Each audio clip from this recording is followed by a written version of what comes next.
also the greatest. On World News Tonight this Sunday, in Littleton, Colorado, saying goodbye and trying to make sense of so many young lives cut short. Beyond the tears for the children, possible tough consequences for the parents of the killers. I think that perhaps charges will be filed and certainly should be filed. And on day 33 in NATO's attack on Yugoslavia, hitting Serb TV again. Is it a legitimate target?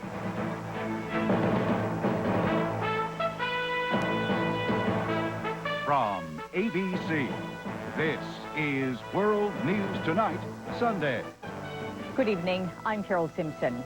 It was another day of mourning in Littleton, Colorado. A day of more tributes and more tears. A day that also brought new questions, including how much responsibility parents should bear when their children kill. We begin with a town engulfed in sadness and ABC's Tom Foreman in Littleton. Plain and know the reason why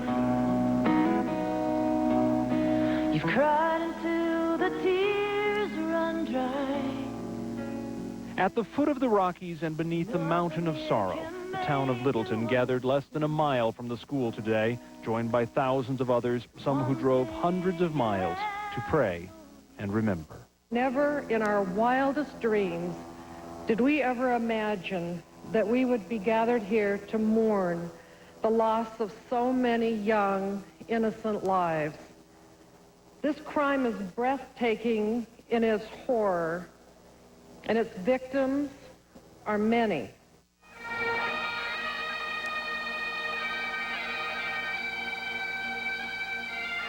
Many of the speakers told tales of the victims, beginning with the 12 students who were killed, of their bravery and their strength, their friendships and their families, their hopes and their dreams, their lives and their loss. Grant your light and peace forever to all those who died at Columbine. There were stories of sacrifice. Teacher and coach Dave Sanders, who was shot leading his students to safety. Coach Sanders, I love you, and I will miss you. I know that each day, your memory will push me to become a better person and to live my life to its fullest. And in the midst of it all, there were calls for change. If you are a parent, your children need attention. If you are a grandparent, they need your time. If you do not have children, there are kids who need your example and your presence. Hundreds of people who did not go to the memorial service climbed this hill behind the school, some coming from the neighborhood, some driving for hours. Didn't know any of them, but, you know, just like neighbors, you know. Columbine, friend of mine. There are so many who did not know the victims, but today considered them their children. Tom Foreman, ABC News, Littleton. A more detailed picture is emerging of the planning that went into the attack at Columbine High. ABC's John Miller has been following the investigation and has the latest. Since the school shooting began at 11:15 a.m. on Tuesday, Neil Gardner, the sheriff's deputy assigned to the school, has not described his shootout with one of the suspects. But today, Andrew Martin, the school security chief, who was crouched behind a car with the deputy, described the initial gun battle with one of the two students. The subject came out the rear main hall door, basically very nonchalant, just like he was walking through the hallway, and walked out the door with a rifle at his side, basically shooting from the hip in our direction. Today, most of the investigators were at the memorial service for the victims, but this morning, sheriff's deputies and ATF agents searched an elementary school for the third time, based on a janitor's report that he believed he saw one of the two suspects in that school a day before the Columbine massacre. ABC News has learned investigators from the Jefferson County Sheriff's Office also executed a search warrant at a home 20 miles away in Arvada. Investigators believe the two suspects may have had contact with an adult who lives here, though they would not say what they were searching for or what they found. Court papers relating to the warrant were sealed. Investigators are continuing their efforts to trace the guns and explosives recovered from the suspects in this case to their source. The sheriff has scheduled another briefing for the media tomorrow. Carol? Thank you. John Miller reporting from Littleton. Gunman Dylan Klebold was buried yesterday in private services. In a written statement, his parents called their grief indescribable and apologized to the community and said they loved their son, quote, as much as we knew how to love a child. But as ABC's Bill Blakemore reports, there are new signs the parents may be held responsible. Yesterday, the sheriff hinted at concrete evidence against the parents. I think I'd be a little concerned about my son's room if I went in there and I found sawed-off shotgun barrels sitting and a lot of this stuff was clearly visible, but the parents should have been aware of it. Today, Colorado's governor picked it up. And if that's true, I think that perhaps charges will be filed and certainly should be filed. And the nation's attorney general. It is important that we identify who is responsible for them having guns, what the parents knew or should have known, and take appropriate steps. In fact, there's a growing trend in the U.S. to sue the parents. Those of the young shooters at the Jonesboro, Arkansas school are facing civil suits for liability in their son's actions. When Silverton, Oregon began fining parents up to $1,000 when a child committed arson or assault or robbery, in just over a year, juvenile crime went down 44%. Psychiatrist Alvin Poussant says such laws can make an impression on kids. They may feel pressure from their parents or their family not to get the family into trouble. And in that sense, it may be good psychology. U.S. law has had a general presumption against prosecuting parents unless they're directly involved, say, in providing a weapon. But more than half the states now have parental responsibility laws, including Colorado. Colorado has a specific statute. It was enacted in 1993 that makes it a felony for a parent to permit a juvenile to possess a handgun if the parent is aware of a substantial risk that the gun is going to be used to commit a felony. That Colorado law has never been tested in the upper courts, yet. Bill Blakemore, ABC News, New York. One question expressed over and over this week has been, how could this happen here? Which raises another question. Are there lessons to be learned from the nation's urban schools? Here's ABC's Jim Williams. A routine morning at Curie High School. All students here have to go through metal detectors under the watchful eye of Chicago police officers who work full-time at the inner-city school. Student activity is even monitored outside by several carefully placed cameras. It might appear to be an oppressive atmosphere for a school, but kids here say the tight security is just the way they want it. I feel that these safety precautions actually provide for a better learning environment. Just watch the news, you know? Read a newspaper, do something. You'll realize that this is happening everywhere. If you're against it, then you're just living in a fantasy world. Security is the same at many urban schools and might help explain why not one of the recent deadly school shootings occurred in the inner city. But some experts say it's much more complicated than security. When kids in the inner city kill, it's generally an impulsive killing, and it's generally committed by a youngster who's brought a gun to school either for some criminal purpose or for his own self-protection. When suburban kids kill, they're most likely killing out of their emotional needs. Psychologist Charles Ewing says suburban and rural kids place greater demands on their schools and their peers to meet their emotional needs. They see schools as a much bigger part of their lives, and their frustration is generally directed at the emotional response that they're not getting from their peers. Frustration that can lead to alienation and sometimes violence. But Chicago school officials say they see many of the same problems in kids here, convincing them that no school, no matter where it is, should be lulled into a false sense of security. Jim Williams, ABC News, Chicago. Still ahead on World News Tonight this Sunday, a pledge from NATO to states bordering Yugoslavia. The long and winding road from hippie to Western world leader. And the sounds of silence echo on the baseball diamond for an American hero. This is World News Tonight, Sunday. Brought to you by AXA and the Equitable. I can help you plan ahead and make sure you have money for things like your kids' education. That's fantastic. But I was thinking about starting my own business. As a matter of fact, that's part of the plan, too. Now, here's the best part. Guaranteed income for you and Meg to retire in style. AXA, dynamic vision, Equitable, a trusted resource. Call us. Equitable is a member of the global AXA Group. Natural, real. I want to look the way I feel. I'm a Grecian man. Want it quick, hassle-free. A look that really looks like me. Grecian man. A Grecian man, no time for gray. A new generation, a whole new day. Grecian style.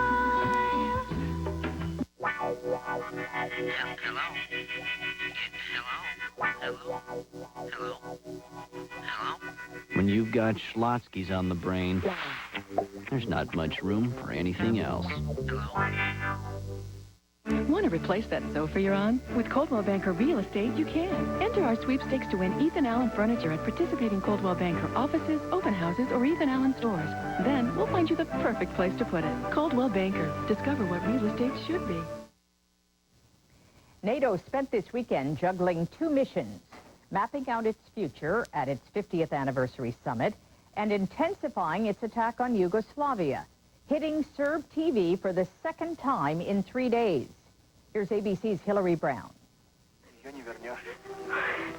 This time, NATO planes went for a transmission tower rather than the station itself and put Serb TV off the air in the early hours of the morning.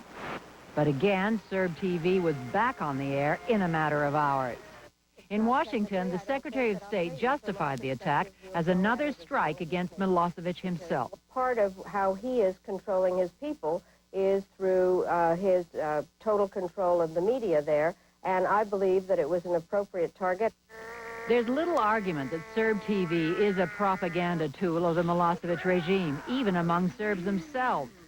Journalist advocacy groups are worried about its implications. By carrying out the attack in a way in which many civilians were killed, actually, to the Serb people, it underscored the very propaganda that the regime has been making, namely that this is a war against Serbs themselves. In Belgrade this weekend, thousands of people attended a special vigil for the victims of Thursday's attack on the TV station. Serb authorities say it killed 20 people. NATO maintains there were repeated warnings before the strike. Despite the controversy, NATO is adamant that Serb television is a legitimate target in what it repeats is a moral war, and that this target could be hit again and again. Hillary Brown, ABC News, London. Meanwhile, in Washington at the NATO summit, Secretary General Javier Solana said there is total unity in the alliance. Today also brought a promise from NATO. ABC's Martha Raddatz reports. On this final day of their summit, NATO leaders offered a pledge to protect those nations most at risk in the battle against Yugoslavia, the 7 nations that border it. If Belgrade challenges its neighbors as a result of the presence of NATO, we will respond. And today, NATO increased its ability to respond. 4,000 British and German soldiers will join the 12,000 already on the ground in Macedonia. Troops originally intended to be part of a peacekeeping force. We have taken the decision to deploy those units now, because obviously we want to be ready for all contingencies. Albania also saw reinforcements. 13 additional helicopters arrived today, among them 7 more tank-busting Apaches, which NATO said should be ready for action very soon. The air campaign is right on schedule, really. We said it would be a serious and sustained effort. We said it would progressively intensify.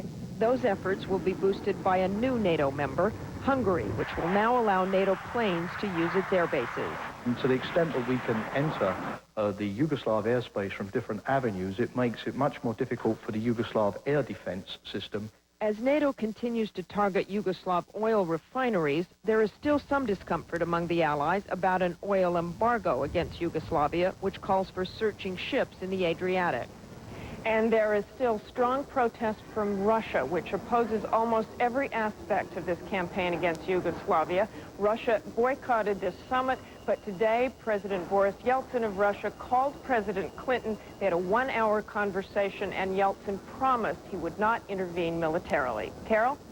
Reporting from the summit in Washington, Martha Raddatz. Thank you, Martha.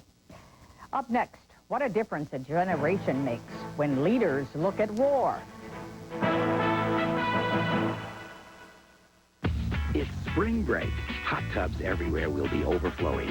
Make sure your deck can take the heat with Thompson's Wood Protector. For rain, sun, mildew, it's the most powerful Thompson's yet. Thompson's Wood Protector. It never takes a day off. Papa John's is only 14 years old. But we've already been ranked higher in customer satisfaction than our 3 largest competitors. 3 years in a row. Help us celebrate our big win. Our success and our anniversary. Get 2 large pizzas with 2 toppings for just $12. 2 large, 2 toppings, just $12. Taste our pride. Better ingredients, better pizza, Papa John's. And our most important ingredient, better people. You got that right. Have you asked your doctor about Flonase yet? Flonase nasal spray. Ask your doctor for a trial of Flonase. What are you waiting for? Call 1-800-FLONASE to learn more about Flonase nasal spray. All you want is Flonase.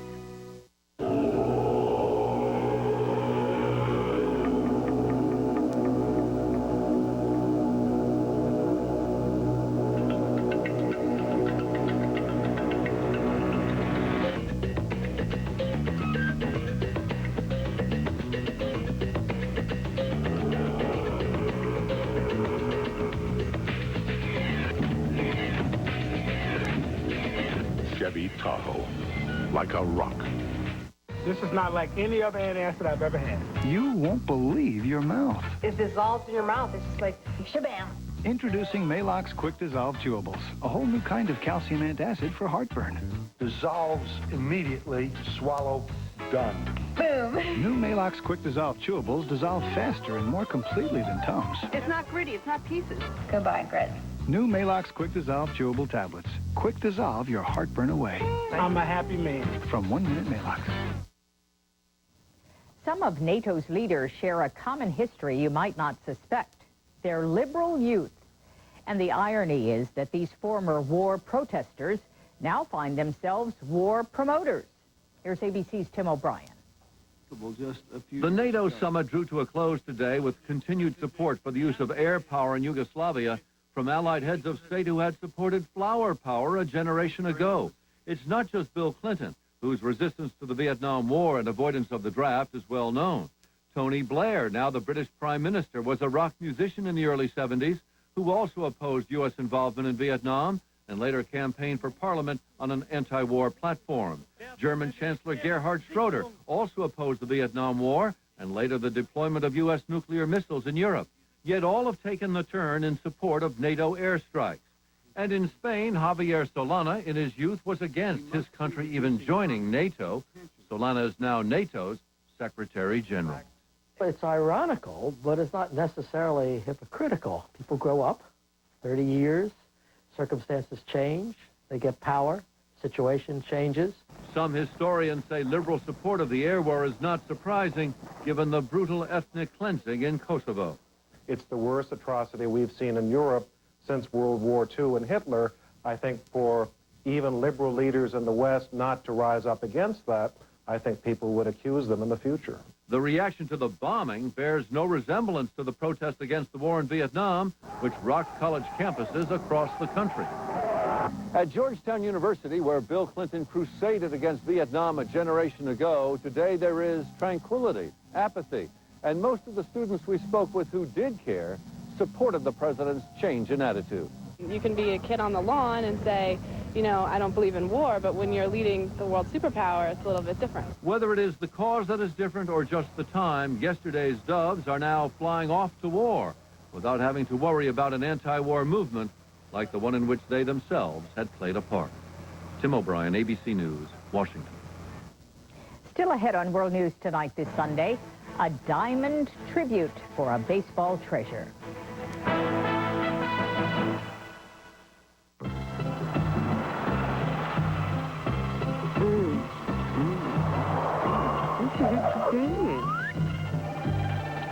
Based on reactions so far, we're so sure you'll love Kellogg's Nutri-Grain Twist bars, we'll give you your money back if you don't. Just send the bottom panel with the UPC barcode for a full refund. Guaranteed. How's that for a twist? Kellogg's Nutri-Grain Twists. Like them. You'll try them for your money back. I'm gonna live forever. I'm gonna ruin your shirt. Stay. Baby, remember my name. The amazing new Maytag Neptune washer. With its Turbo Clean wash system, it actually has the power to remove stains. Say goodnight, Stains. I wanna live forever. Now in a super stack. I never met a dog I didn't like, which is a good thing, considering some of the occupational hazards my friends put me through. This is mine. This is Herman. Ooh, what do we have here? A tick. That's why I choose Frontline for these guys. Frontline's the best, because it's the only one that protects them from fleas and disease-causing ticks, too. Sorry I kept you waiting. No matter who your best friend happens to be. For fleas and ticks, veterinarians choose the Frontline of protection. Okay, one more time. What will it take to build this company? To get ready for prime time on the web. How can we do everything a little faster?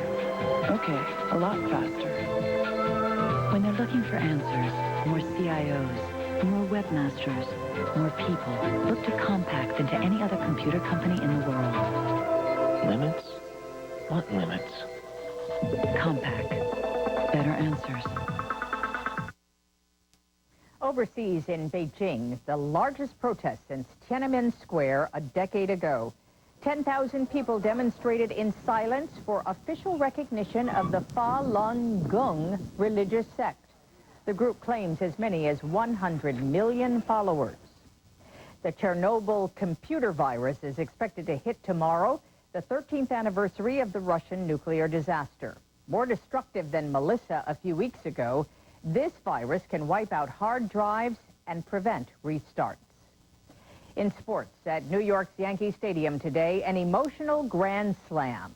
Fans, friends, and family honored the memory of baseball legend Joe DiMaggio.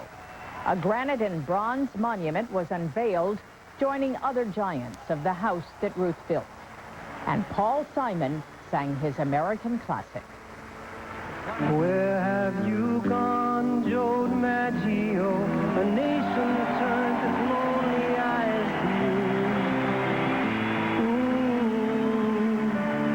What's that you say, Mrs. Robinson? Jolton Joe has left and gone away. Hey, hey, hey, hey, hey, hey.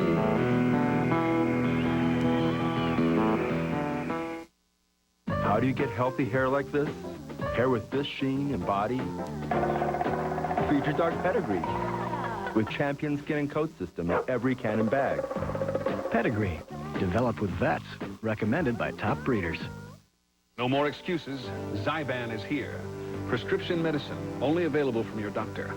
Ask your doctor about Zyban or call 1-888-650-PILL to find out more. Zyban. Now you have another choice.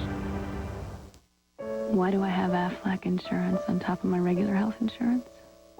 Because she throws like a boy and dances like an angel. Because we've shared the same heartbeat. And because Aflac helps cover what other insurance doesn't. If I'm sick, Aflac even provides cash to help pay bills. So why do I have Aflac? Because I have her. Aflac supplemental insurance. Without it, no insurance is complete. Life's an adventure because you're over 50 and still exploring. So take the Centrum made just for you, Centrum Silver, with age-essential nutrients specially adjusted to keep pace with your changing nutritional needs. Centrum Silver, it's a great time to be silver. Want to replace that sofa you're on? With Coldwell Banker Real Estate, you can. Enter our sweepstakes to win Ethan Allen furniture at participating Coldwell Banker offices, open houses, or Ethan Allen stores. Then we'll find you the perfect place to put it. Coldwell Banker. Discover what real estate should be. On 2020 Tonight, does solitary confinement help control our worst prisoners, or does it drive them mad? Chris Wallace investigates on 2020. Then on an all-new Practice. You told me that I was facing perjury, and now I'm going up on murder? I'm not letting him go. You've lost your way. The Practice, ABC tonight, right after 2020. Finally tonight, even for journalists hardened by experience, some stories strike deeply, dragging them close to the role of participants. Some of our ABC colleagues covering the Colorado shooting live in the Denver area. We spoke to them for tonight's Reporter's Notebook. Went to the elementary school where parents were gathering to find out the fate of their children, and there was a woman just running around yelling, "Has anybody seen Jamie? Has anybody seen Jamie?" And she had nowhere to go until she saw some other parents who just hugged her and were in the same situation. And being a parent, I put myself in that place, and I could not even imagine what it must have felt like. I live only a few miles away from here, and my family and I know a lot of the people who are connected to this school. I think the hardest thing for my wife and I was to see a woman we know run out of the school. When you see somebody who held your own child on their lap 2 months ago at your school, running for her life out of this school, you know, that's something that you don't just forget about. The piece of video that resonates in my head every night is the time that I saw the first 2 still pictures of the young men accused of doing this. They're young. They could be pictures of anyone in America. And then you try to take that and superimpose that image of those 2 boys side by side in black and white pictures over the scenes of what happened, and it's nearly impossible to comprehend that that came from these 2 young boys. There's been no detachment. This is our job, this is our town, and this is what we do. And I just wanted to go home and hug my children. We're usually observers, and I think more than any other story I've ever been on, we're involved in it, just emotionally. We had the opportunity to interview the family members of the teacher. And then we did an interview with the 2 young men that helped save his life. It was a very emotional meeting when they came back together. And normally I try and stay very detached. The most difficult part is continuing to do my job and capturing these images. I don't want to take another sad picture. It hurts too much. It's hard again because these people in my community want to grieve, and it's my job to tell their stories. And I've had to back off a little bit. It's too close. It's different to me personally because even when I've been on the road at some big tragedy, at some point you go to your hotel or something and you go away from it. I'm going home from the job to the story.